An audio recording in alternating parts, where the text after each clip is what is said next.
Good morning, everyone. Welcome to day 2 of Nintendo Treehouse Live 2019.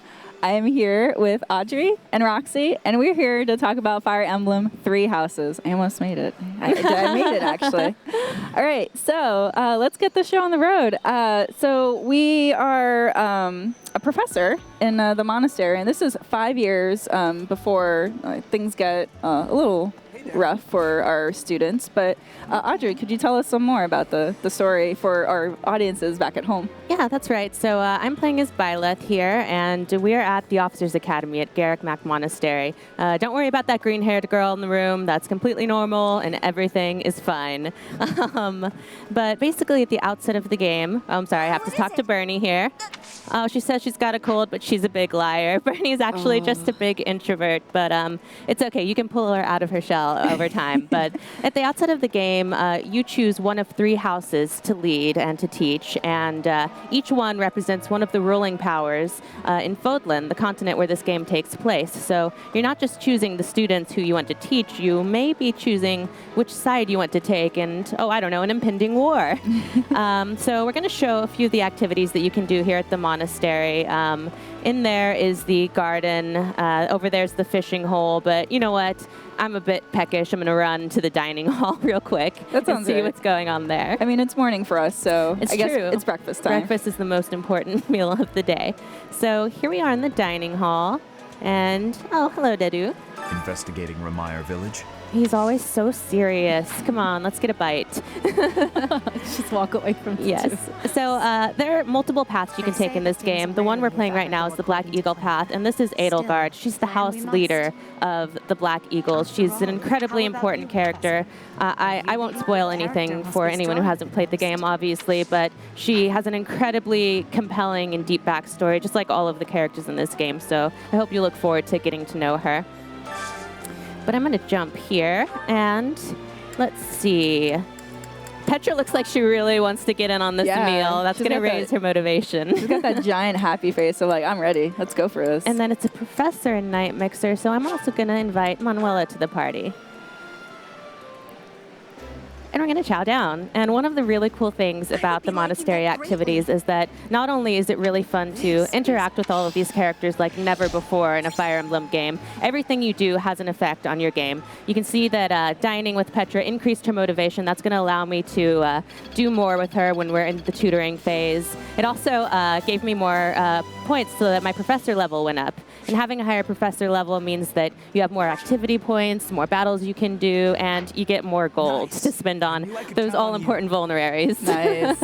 And look, I completed a quest along the way, so we're doing pretty well here. Nicely done. Yeah. Got that off the checklist. Yep. Oh, and there's Raphael. I can't run by Raphael without saying hi. I love this guy. He's a big sweetheart. He actually has a really tragic backstory, but you wouldn't know it by his great attitude and his wonderfully ill-fitting shirt. Yeah, he's just ripping out of that shirt.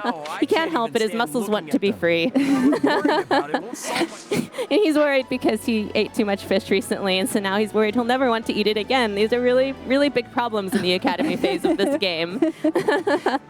So right now, I'm going to go ahead and fast travel, and this is pretty big, so I'm very happy I can fast travel, to the cathedral here and do a couple of more activities. And as I said, not only is it great to be able to interact with your students and actually run around in a Fire Emblem world, run around these wonderful environments, but everything you do has a practical effect in battle. So all of the things, all of the time you're spending here in the monastery is going to go back and help you in battle, which is still the core of this game. Yeah, cause speaking about just the environments, it's there's so much detail. It's such an expansive world to explore, so you'll definitely spend a lot of time not only in battles, but also exploring this monastery world. Yeah, and so this is the advice box, and it's where students will anonymously ask you for advice. And you have to kind of, based on your knowledge of those students, guess what would be the answer that makes them happy so you can get support points with them. And I correctly guessed that was Hilda. Nicely done. Yes, so I completed that quest, and Hilda's now very happy with me. As I said, all of the different monastery activities you can do, as well as battles, will increase your support points, which can unlock support conversations. Oh, I know by the the hair, that's Petra. Let's see. Oh, you're right. She misses the sea because that's where she's from a foreign land, and she misses the ocean. Nice Yep. guess. It's like you played this before. I might know these characters a little bit, but all these characters are so lovable, and unlocking support conversations with them is really, really rewarding, especially since what's really dynamic about this game is that there's a 5-year jump at some point, so you get to see the support conversations that take place in the academy, and then there are also some that will only take place after the 5-year jump during the war phase of the game, so you get to see how the war and the events of the game have affected these students, which is really, really compelling. And that's how you get to know them enough to answer these advice box questions. And at that point, of course, after the 5-year jump, you can even pursue a romantic relationship with someone. Dimitri. Just saying. He is quite handsome. He is. Now I'm going to do some choir practice. I chose Dorothea, who's a former opera singer, and Ferdy, who has the voice of an angel. So we're going to do some choir practice. And again, like everything at the monastery, it has an effect. It raised their faith experience, and I got more authority experience as their professor. So it's another boon to your battle, to your strategies, to the way you're going to be able to level up these characters.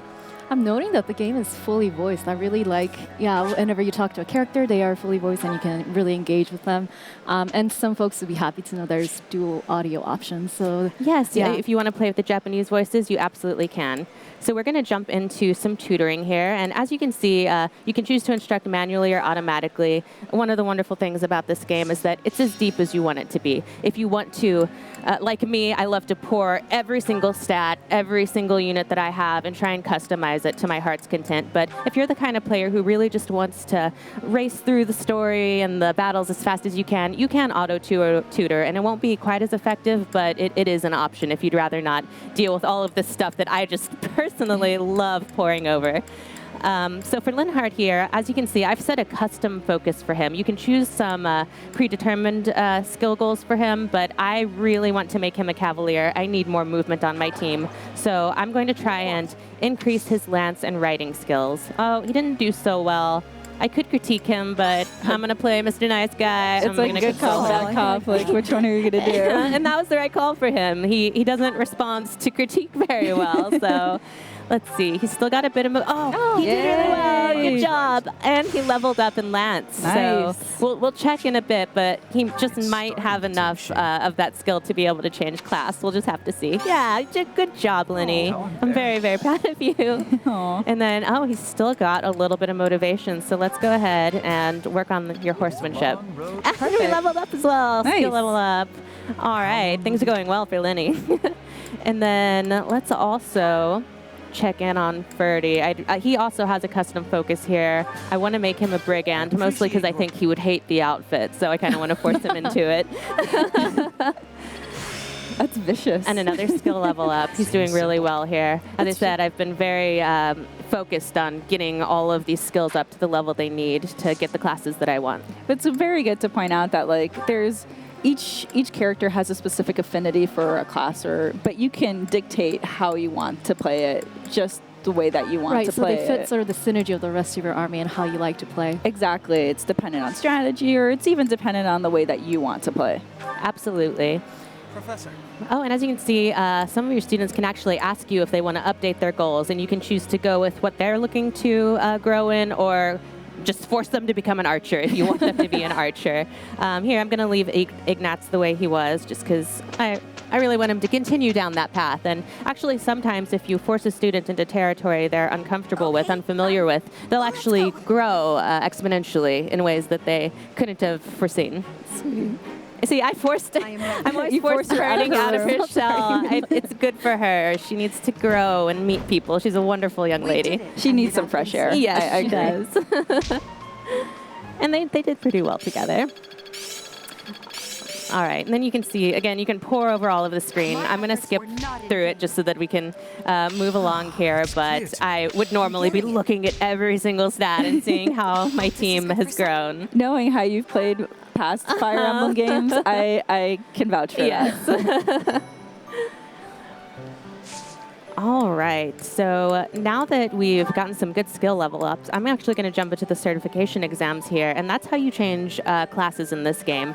The really cool thing is that all characters other than character exclusive classes can become any class. So I can make Lenny, oh, yes, he has the skills that he needs. As long as you have the correct skills and they're at the correct level, you can become any class that you want. So he's at those skill levels, and so I can finally make him a Cavalier. Nice. If he wasn't quite at those skill levels, I could still try the certification exam. I was at 100% chance of passing. If it was a little bit lower, it would have been a bit of a gamble. It might not have worked out for me. I personally like to kind of wait to make sure it's a sure thing. I don't like to waste my seals, but you can roll the dice if you like. It's up to you.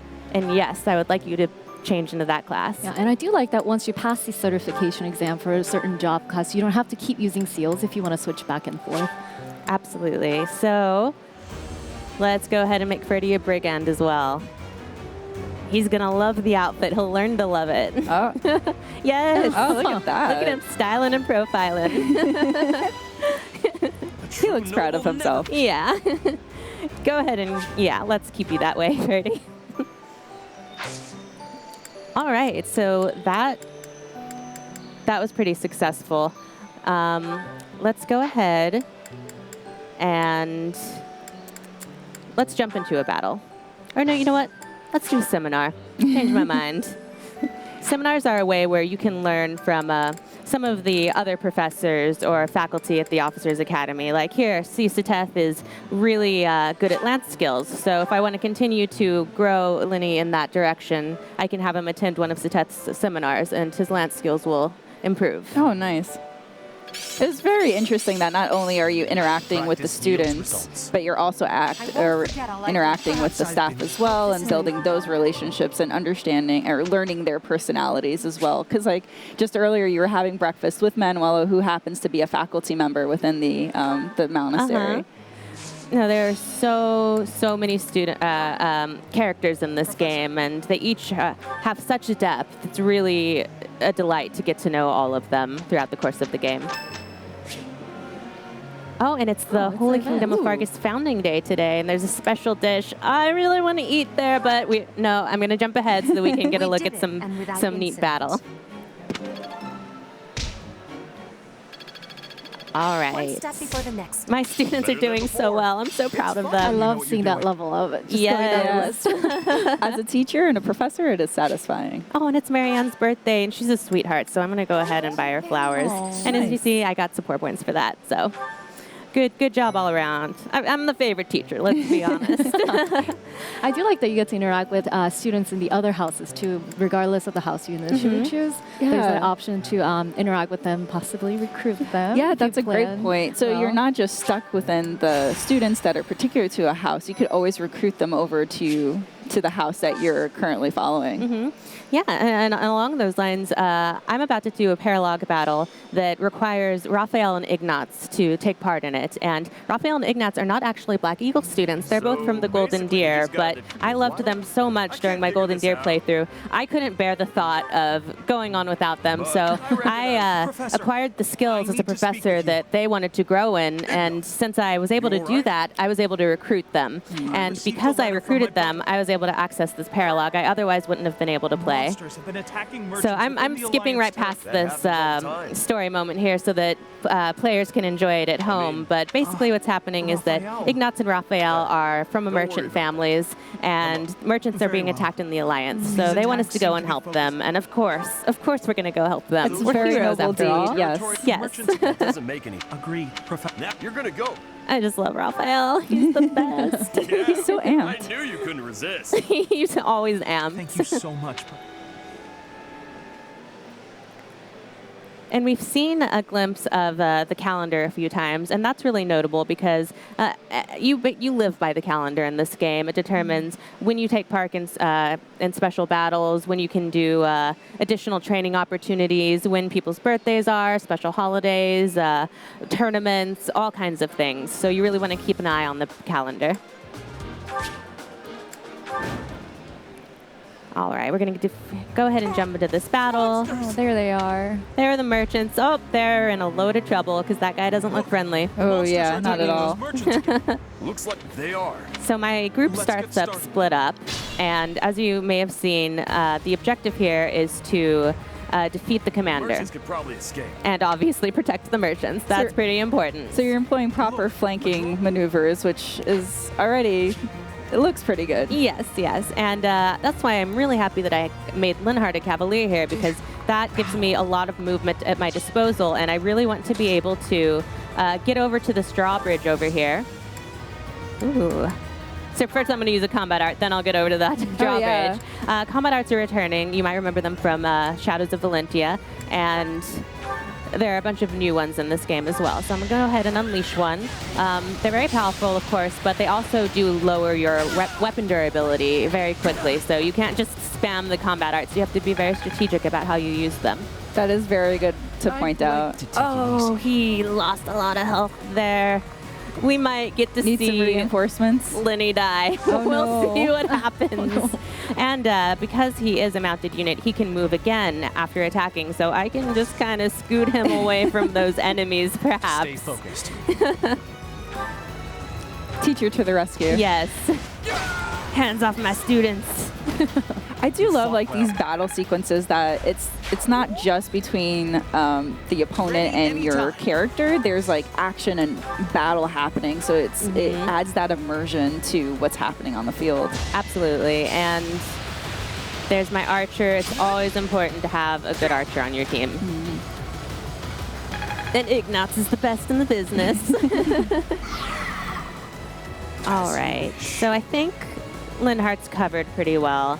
He looks like he's going to be safe, so I can go ahead and start scooting Hubert and Bernie over this way. She made it out of her room. She did. I'm so proud of her. I'm forcing her out of her room. But what I'm trying to do with Linhardt is to move him over to this drawbridge, because if I lower that drawbridge, then I can get these merchants away from this really mean-looking giant wolf over here. Wow. He's going to scoot his way closer and closer to them, and I don't want that to happen. So let's do our best to prevent that. Meanwhile, while we're doing that over on the left side, here on the right side, I'm going to try and inch closer to the commander so that we can maybe take him down before he causes any more mischief. Start whittling down their forces. Yes. And so I like to watch all of the battle animations because they're really beautiful, and as you can see, they actually zoom in on where you are on the map. It doesn't just take you to kind of a generic location, which is really cool, but for the sake of time, I'm going to try and force myself to skip the animations. It's painful, but I'll go ahead and try and do that. Well, the folks at home, luckily this game is going to come out soon, so the folks at home will be able to experience this on their own and get through meet all these characters, experience all these battles, and dictate how they want to play. I do like Audrey's point, the camera zooms in when you engage an enemy, and the 3D environments of the map.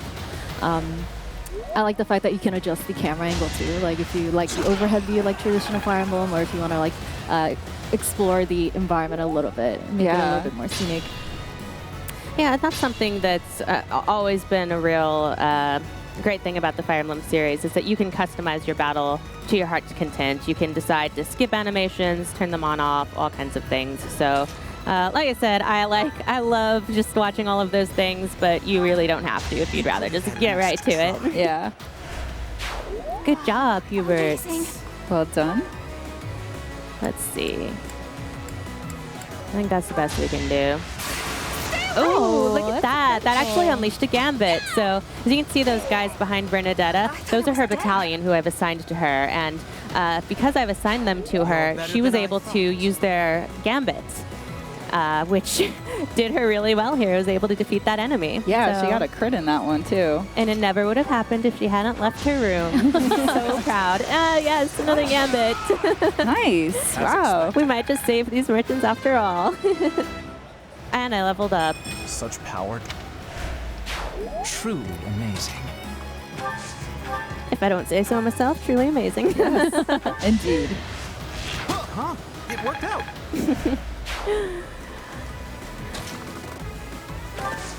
All right. The path is clear now. And using my brand new Cavalier, I was able to get over to this bridge Well and lower done. it for those merchants. So they can run away from that massive wolf, which we haven't actually just mentioned yet, but it covers like 4 spaces on the map. Right. Like it just shows how monstrous and massive that character is versus all the other units on the field. He's incredibly powerful too. It takes a long, yeah, look, he's 4 spaces. He takes a lot to whittle down his health. Yeah, and positioning is so important in Fire Emblem. At the end of your turn, your units are vulnerable to enemy retaliation, depending on what position they are. And so these bosses that take up more than 1 square, that really open up just like different possibilities of positioning. So there's one more important battle that I'd like to show. So I think we're going to go ahead and switch over. Yeah. We're not going to be able to defeat this commander today, but I'm going to leave that great pleasure to the viewers at home whenever they pick up the game. So we're going to jump right into a story battle right now. And I jumped into a bookmark here, and so I've already gone through quite a bit. I'll just run through my strategy so far. We started off over here, and as you can see, this is a real labyrinth here. So I splitted my units in half. I sent my mounted units who have higher movement over this way so that they can kind of go through there and figure things out, while my more powerful units went over here where there were a lot more enemies and a lot of traps. So now we're over here. We've opened these doors, and my mounted units have made their way through this maze. So we're in a pretty good spot, I think. And still deploying a flanking maneuver because you have them on both sides. And I was able to open the door here. One thing that I think is really important to do when you're in one of these sprawled out maps is to kind of choose a key bearer. So I have Sylvain here as the key bearer on this side, and whenever there's a key, I make sure that it gets over to him so that I always know who has the key. I can make sure that's the person I'm sending towards the doors. All right, and I'm noticing these are students from the Blue Lion house. That's right. Oh, yeah, we're playing a different house now. That's a good call. In this save file, we're playing as the Blue Lion path and as female Edelgard. Or Byleth. Oh, sorry, female Violet. So many names. I know. Oh, and we've got it just goes to show how many characters there are in this game, so it's definitely a challenge to keep track of who's who. But as a professor, that's my duty. All right, so I'm going to cozy up to Byleth here and use a combat art. Ooh, we can, yeah, let's use that one. Again, I keep not skipping the battle animations because they're so cool to look at. What should I do? Dedu, you just be you. And then here's my healer. As always, it's so important to keep track of your healer in these maps and make sure that they stay alive so that they can help you stay alive. Yeah, for sure. But as you had mentioned too, that it's really important to make sure, especially for this map, to point out which character has the key, so then you're not scrambling around trying to identify where they are, but also switching them around. I'll go. All right, so we're making pretty good work of these folks. And Annette, let's move you over here. She doesn't have quite the same movement as everyone else, but she's a mage, so her ranged attacks are really, really critical because all of my mounted units, they generally tend to be lance users, so I really need to have someone with ranged attacks on my side over there. That's how it goes. And I don't know if you're able to see it, but some of our students here, including Byleth, have Heroes Relics, and those are very special weapons that you can only use if you have the associated crest.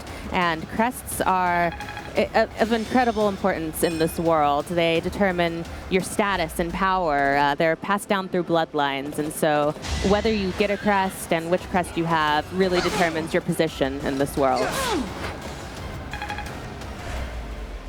And maybe not everybody's super happy with that system. I must steel myself.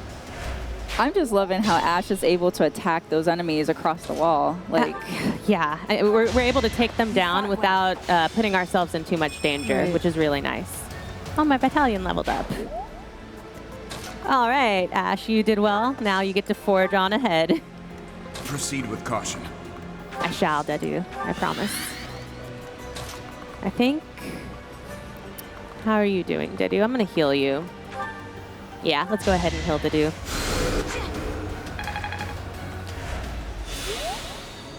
All right, thank you, Mercy. Well, let's go back over to this side, and there's a lever here. So let's flip it. Still a few enemies to take out here. Uh-huh. So let's send Sylvain up this way. Take that guy down, because he's blocking one of the warp panels I want to use. Normally, you would need to check all of these warp panels, see where they take you, but I just happen to know which one I want. I'm going to go ahead and go straight there. I've done this before. Oh, yeah, let's use Rally, because Felix, he's a bit of a downer. He needs some pep in his step. And then we're all going to move closer to this warp panel, which is going to take us where we need to be to get closer to the Death Knight, who sounds really friendly, doesn't he? Yeah. If we have time, we're going to go and try and say hello to him. Yeah, I'm not so sure if the title Death Knight is, right? Yeah, his mother should have thought twice before naming him Death Knight, maybe.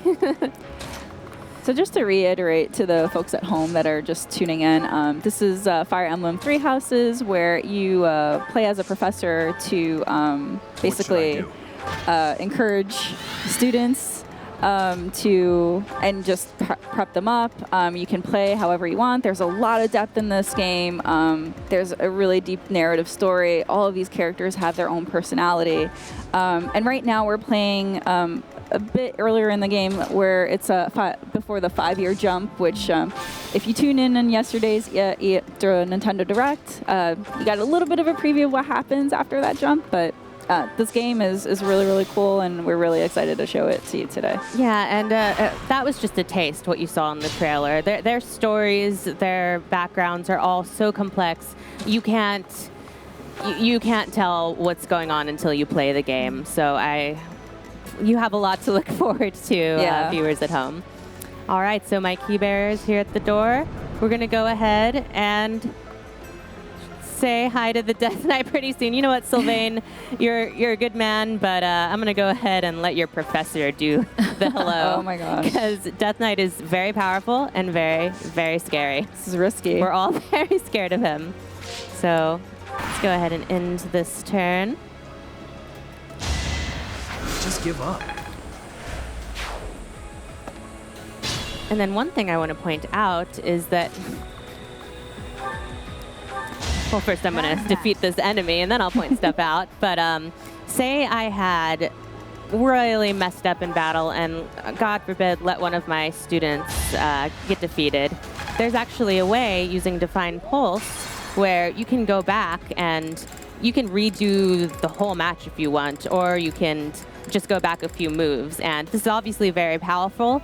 It's very limited, so you have to use it strategically, or you can choose to just not use it at all and just live with the deaths. But it's actually a great way to not have to reset a whole 30-minute battle if something doesn't go your way. Yeah. So it's a neat option for fans. It's also important to note, too, that right now you're playing in the normal mode. I'm playing in classic Or mode, classic yes, mode, which yeah. means that when people die, they stay dead. So, yeah, Divine Pulse is a great way to get around that. Counteract the... Yeah, and go and kind of rethink your strategies.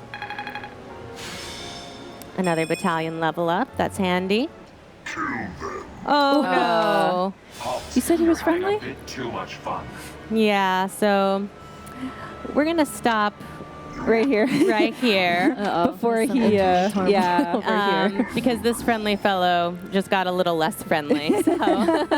You said he was friendly. Yes. But lie. yeah, I should have pointed out that not only do you need to either take down the Death Knight, which is difficult, or take down all other enemies on that map, which there were a lot of them, you have to do it in 25 turns. Oh my gosh. So, yeah. So there are conditions and challenges to every battle. Yes. Cool. But that was just a little sneak peek at Fire Emblem Three Houses. As we mentioned, it's coming out July 26th, so you won't have to wait long to get your hands on it. Yeah. Thank you so much for running this through with us and explaining everything. There's a lot of content for sure to run through. It's a very deep game. So thank you so much for tuning in. But don't go away. We still have a lot more content to show you. Up next is a multiplayer mode of Luigi's Mansion 3.